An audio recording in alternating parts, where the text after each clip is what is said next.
Okay, good morning, good afternoon, good evening from wherever you're joining the live stream. This is one of the many knowledge sharing sessions from ProThoughts, and today's topic it's going to be a lot of interest for the guys who are planning to become PMP certified in the next few weeks, months, quarters, or probably somewhere down the year. Uh, so obviously, the topic for today is the recent changes that PMI has done on training material. The PMI choice portal registered training material that is provided. Before we take a deep dive in the actual changes or the list of changes, let me give you a brief background of what happened before 2023. So up until 2020 or mid 2020, uh, the way these PMP workshops were conducted, they were conducted, by the way, by someone called as REPs or registered education providers. Post 2020, these REPs were then called as ATPs or authorized training partners. So, post this change, what PMI said was instead of having the REPs or the ATPs design and come up with their own training material or set of training material, PMI then kind of streamline the training material just to bring in some consistency. So, what happens now is anyone who sits for this workshop, uh, they get a copy of the training material directly from the PMI, and then obviously the ATPs can also provide some supporting material. But the primary idea behind this is to have consistency. So now, if you're sitting for a PMP workshop pretty much anywhere across the globe, you will go through the same set of training material. So with that in mind, what PMI does is, and obviously, if you guys are associated with PMI for some time now, PMI always tries to better their own training material, and be it the PMBOK guides, we've seen so many versions. It's just the regular publication. So again, this training material is also going to be on that line. So what PMI has done now is earlier this year in the month of the first week of January itself, they went live with the new set of training material, which will now be used for the upcoming PMP workshops. There are quite a few changes, but again, the change is not massive in the sense it is still within the structure of what we used to do the year before. So let's kind of look at what the actual changes are. I'll try and explain as many things as possible, but obviously it's not going to give you a feel of the workshop itself. So let's start from the beginning. If you look at the overall format of the training material, uh, up until last year, we had 5 chapters that we used to go through the workshop. So it was primarily about building a high performing team, how you start your project, how you do your activities, which was essentially the execution portion. Then it was followed by the monitoring and control exercise, and then some activities around closing the project. And then, last but not least, they had introduced a third domain as per the ECO, which is the examination content outline document, which was around business. So the business aspect was the final chapter up until last year. Now, what they have done as from this year is kind of reversed the sequence. So, the business aspect of running the project of or starting the project, or prior to starting the project, I would say, that has now been brought as the first chapter in the workshop, and it kind of makes sense.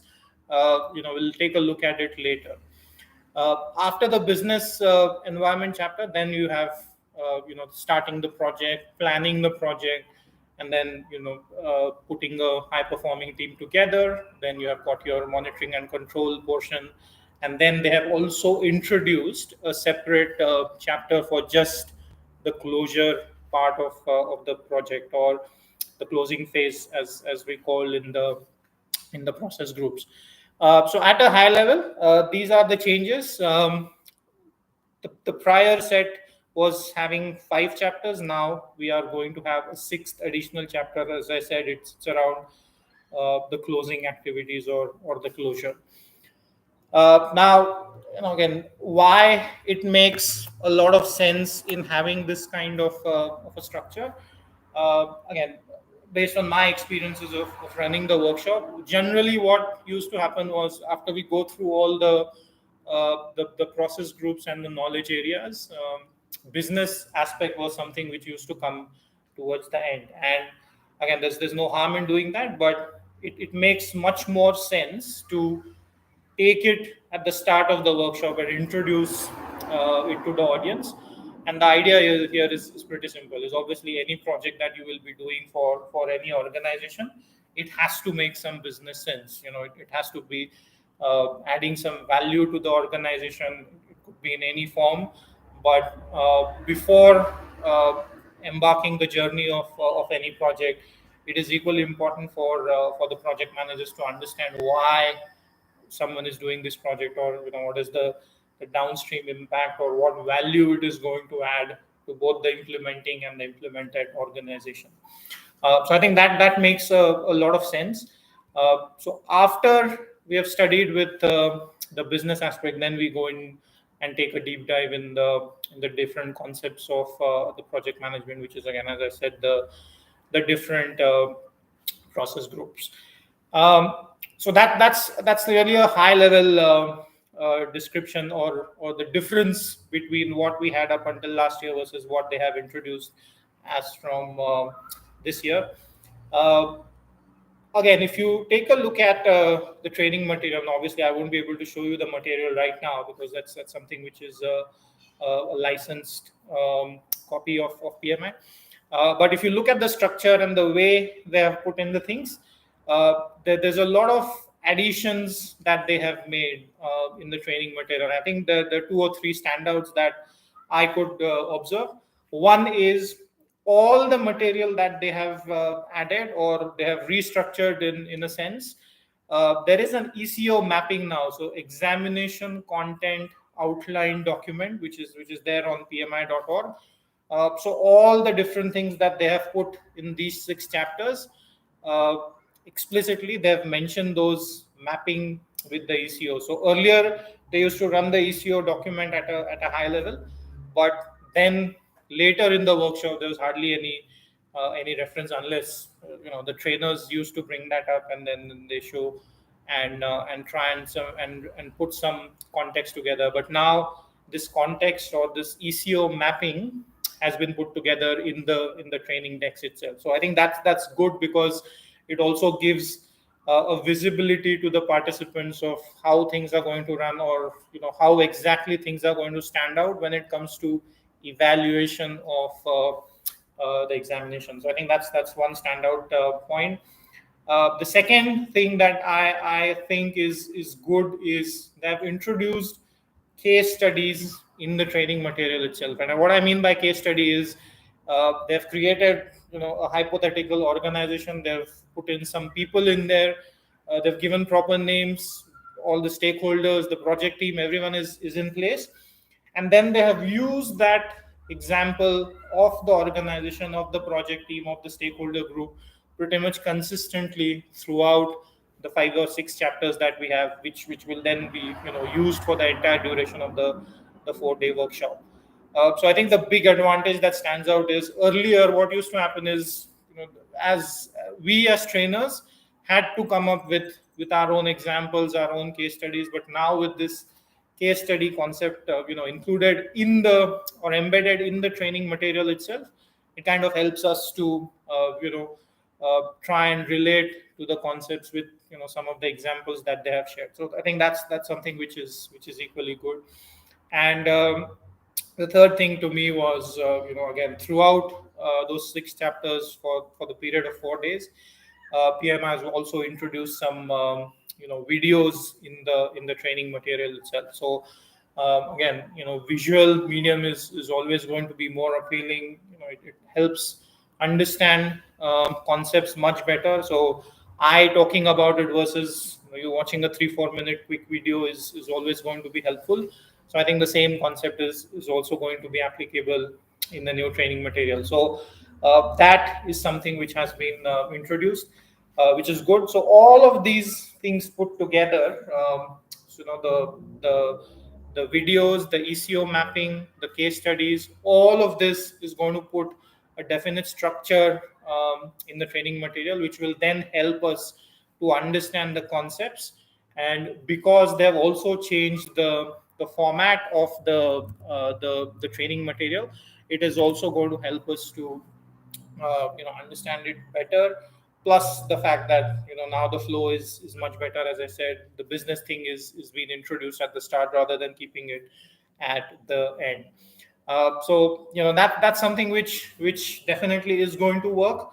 And I feel that now when I go through the training material and I look at this and try and analyze why they might have done this, I think all these things kind of stand out, and then it makes much more sense to the training material. So yeah, that's something which has changed, which works big time, or hopefully it would work big time. At the same time, I'm kind of slightly going off track, but the few things that will not change, or they haven't changed even in the new workshop, not truly in the sense, because that's not there in the training material, but you still have to prepare for the exam. The questions are going to come in the format that has been prescribed. The pattern, the type of questions, the number of questions, that still remains the same. The efforts that someone needs to put between the time of completing the workshop and sitting for the examination, that still is there.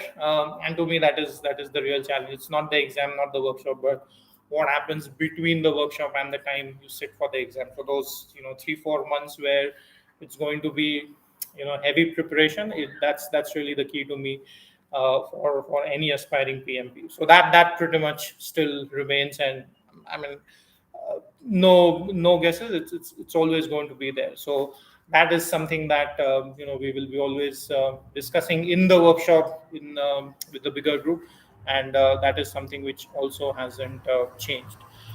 Uh, Again, if you now look at this updated set of training material, uh, and if I could visualize, because I haven't done the workshop in the new format, but or the new training material format, but what I can see is with this updated structure, material, additional items, uh, it hopefully is going to be much better for even the trainers community to try and establish the connect with the participants, try and take the flow of events, the sequence of events ahead in a much more effective and improved or improvised way, in a sense.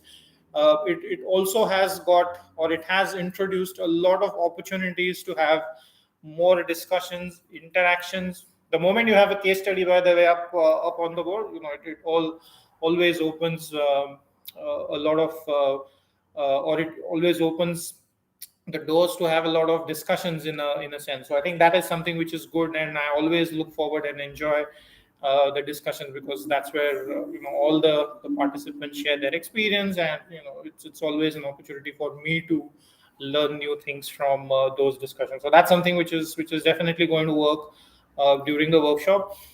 Uh, because of the case study, it is also going to be interesting and fun-filled activities, in a sense, for the Q&A or the quizzes that we generally do during our workshops. So that's something which is also going to hopefully improve in the next few workshops.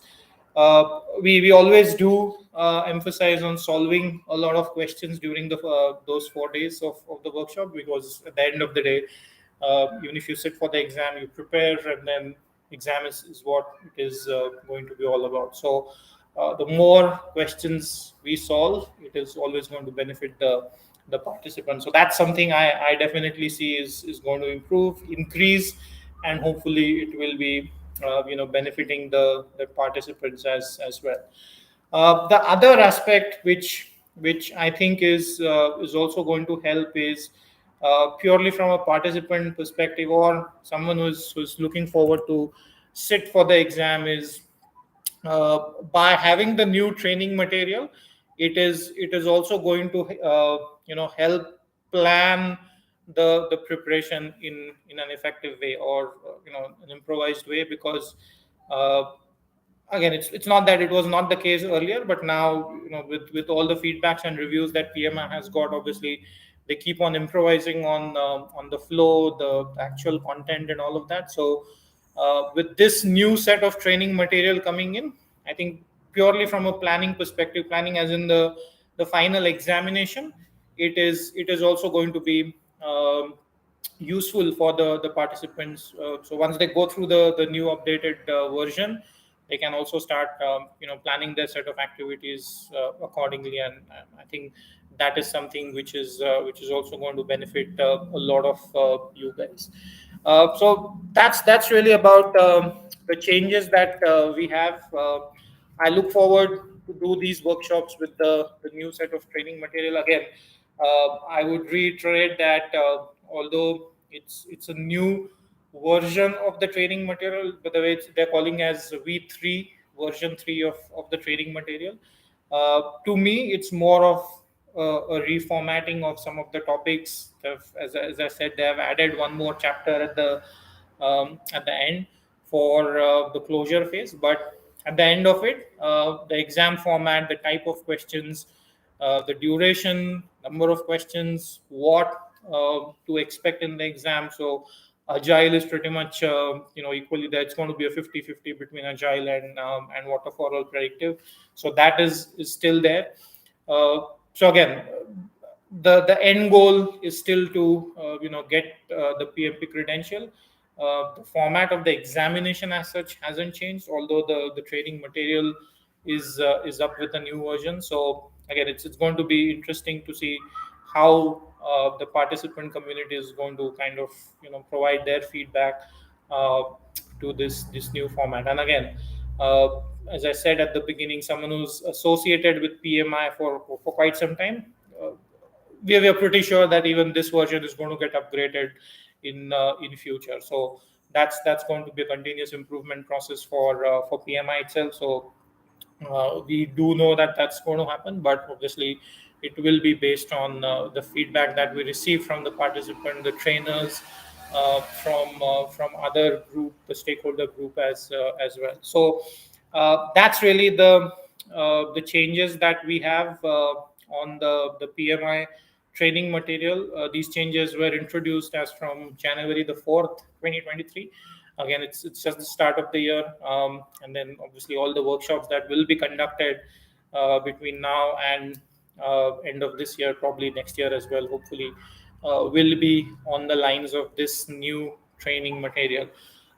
If there is, let's say next year, there is going to be an opportunity to introduce a newer version of the training material, it's not going to be introduced right away. PMI obviously is going to give us a heads up. They will give us um, a proper time to adapt and adjust to the new training material, and then eventually it's going to be introduced. So they will follow their usual way of introducing new things in the market. So that's not going to change. But yeah, I think in a nutshell, that's all about the changes. I look forward to meet and interact with you in the workshop. If you are in Mauritius, reach out to Finanotech. Finanotech.com is the website. If you are anywhere else in India, across the globe, rest of the world, log into prothoughts.co.in, reach out to one of our consultants. They'll get back to you. We also have got different other training activities alongside PMP, but as you know, PMP still remains the number one certification program from PMI. And yeah, so yeah, I think it's time to close this session.